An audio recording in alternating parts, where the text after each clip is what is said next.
Okay, so welcome to part 4 of my 5-part series on writing orchestral music. We're almost there. Today we're going to be drilling down and focusing exclusively on expanding the spiccato string part that we got started last time. And the idea is going to be to shape it into a longer phrase that really gives us a sense of arrival on that big timpani downbeat. If you don't know where we're at and you need to get caught up on the other parts, there's links to all of them in the description. And if you want to see the whole thing, including part 5, totally uninterrupted, the whole thing's available on my Patreon. There's a link to that below. So let's dive in. Cool. So now what I'm going to do, let's highlight all of this and then all of this so we can see it in one thing. I'm actually going to change the color.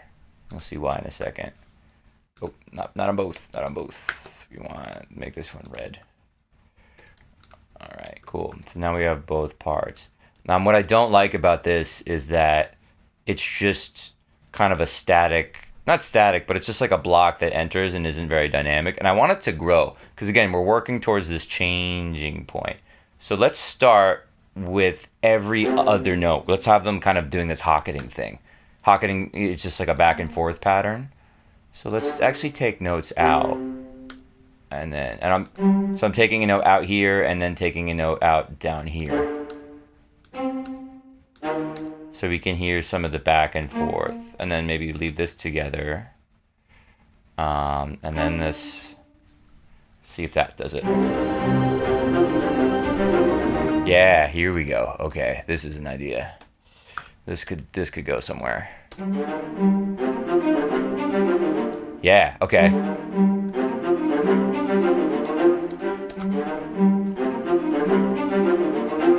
Cool, so I'll keep this split up, then this will be together, and then we'll go back to this take turns thing, whatever this is that we're going to call it. This one, and this one, and this one, then that will be together.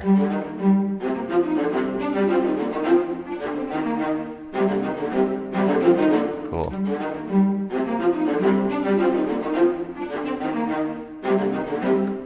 Cool, I think, let me bring the cello down a little bit in level. I'm just hearing it stick out more. All right, let's go back.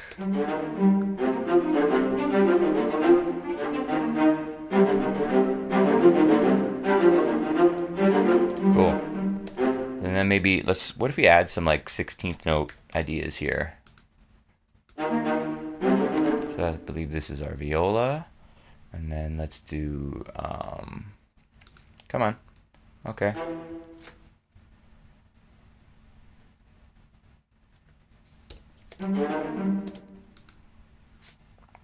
Oh, I guess this is out of range, huh?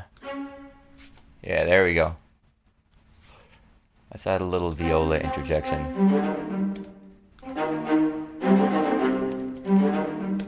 Alright, so the parts are kind of weaving together a bit more. Let's just see where this takes us. And then set some velocity.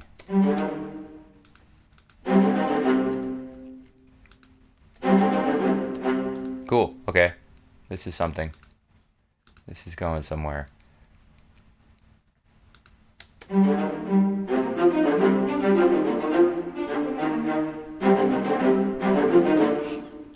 can we let's make this pop out. Not that much. Jesus. Okay. Calm down. Calm down, dude.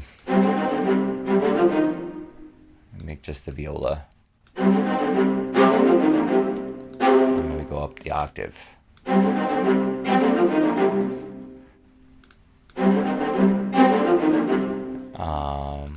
if I do this? Start making an idea pop in the middle of it. Maybe we could have like a hyper melody kind of thing where we have, not a hyper melody, but just like another third idea that kind of we sneak in the middle of here. And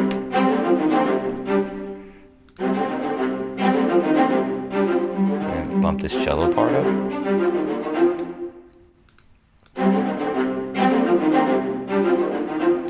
And then let's so we have this, we have some stuff happening here. Let's put the viola. Oh, no, viola. Hey, baby. That one. And then just same deal, bump up the velocity a little bit. And then set the range.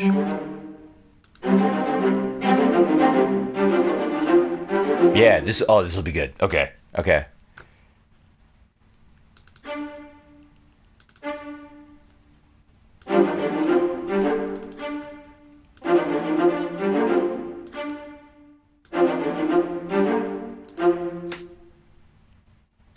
Put this up here.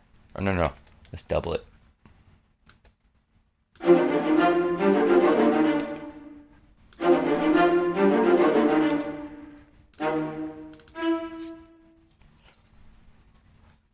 Double this note.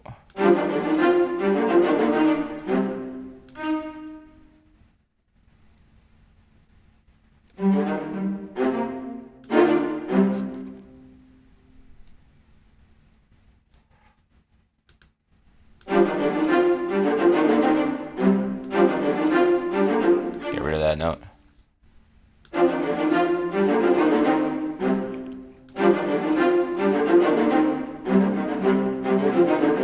So let's hear this in context.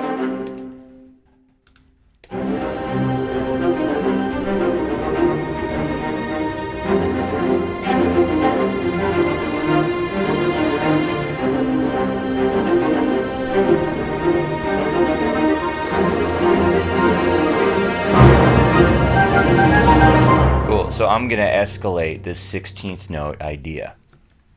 All right, let's keep going.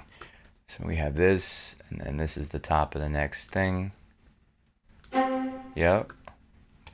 Let's actually not make this C.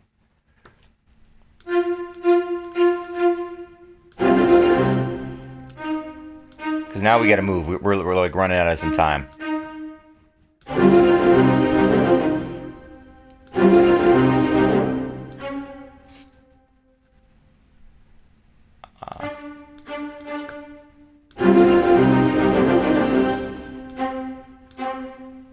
Cool.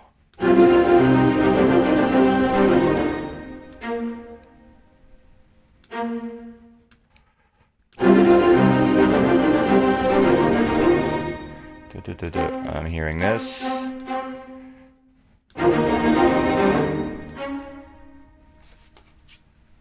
Non-harmonic thing. See, does that work? C sharp?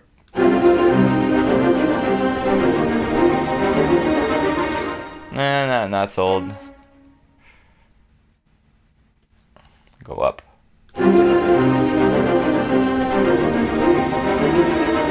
Oh, what note is that? E. Wrong note.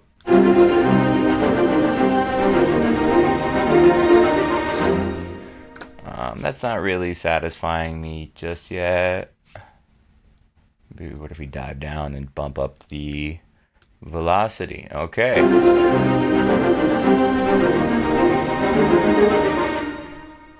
Nah, let's go here. Just do B flat again. Fuck it.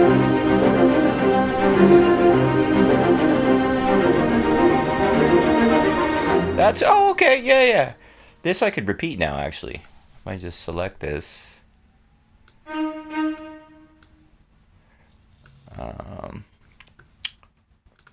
Alright, wait, what's the best way to do this? Let me select only the viola part. And then I want to let's join these two clips so I can see them both. And then I'm going to take this idea and just move it over. Nope. Wrong button. You're getting the full experience here, warts and all. And then I'm going to take all of this. Oh, nope. Set my velocity range. Right,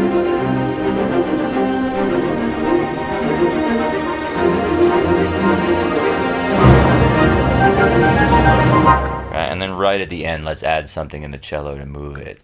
Just like the last time through this sequence. So a lot of this, how I do it anyway, is just like dovetailing different parts together.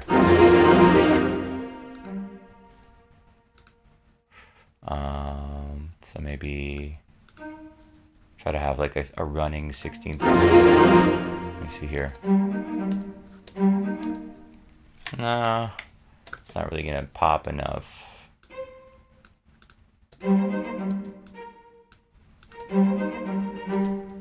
Let me make sure we hear it with the viola.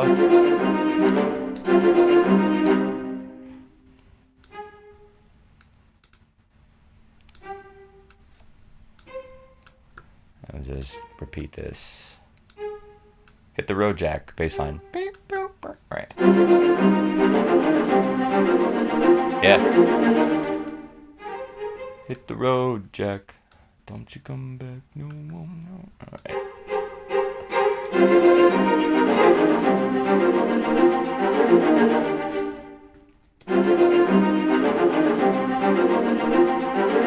Here in context. Cool. All right, that's getting somewhere. So that wraps up part 4 of the series. We're nearly there. Awesome. In the next video, I'm going to be changing up the process a little bit. I'm going to be playing in chords just on a pretty simple piano patch, and then importing that single MIDI track into all my other string tracks and cleaning it up, arranging it to show you how you would expand that into a full string arrangement and kind of create the next moment that we're going to be arriving to, and just talk about pivoting into it a little bit. So in the meantime, make sure you subscribe so you don't miss that last part. Leave me a comment, let me know how I did. That's always much appreciated. If you want to get the whole series right now, you just can't wait, hit the link below in the description to my Patreon. You can get the whole thing there totally uninterrupted. So until then, I will see you next week.